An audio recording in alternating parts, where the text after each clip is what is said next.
আমি নববর্ষ পালন করতে পারি না, ঠিক কিনা বলেন? তাহলে এটা আরবি বছর নয়, এটা হলো ইসলামের বছর। সুবহানাল্লাহ বলেন। আজ থেকে প্রত্যেকে কথায় কথায় বলবেন আরবি মাস নয়, ইসলামের মাস। সুবহানাল্লাহ। ইসলাম থেকে তো এসেছে, ঠিক কিনা বলেন? কোরআন থেকে এসেছে, হাদিস থেকে এসেছে এই মাস, চাঁদ থেকে এসেছে। তাহলে চাঁদ যিনি সৃষ্টি করেছেন, যিনি ইসলাম আমাদেরকে দিয়েছেন, সেই মাসকে আমরা শুধুমাত্র আরবদের জন্য নির্ধারিত কেন করব? প্রত্যেক মানুষের জন্য এটা হলো ইসলামের মাস। বলি সুবহানাল্লাহ। আল্লাহ সবাইকে বোঝার তৌফিক দান করুন, সকলে বলি আমিন।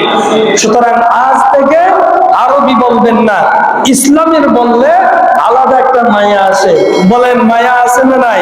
ইসলামের প্রতি মানুষের মহব্বত আছে না নাই? প্রকৃতপক্ষে আমরা না জানার কারণে কতদিন পর্যন্ত আরবি বছর বলতাম।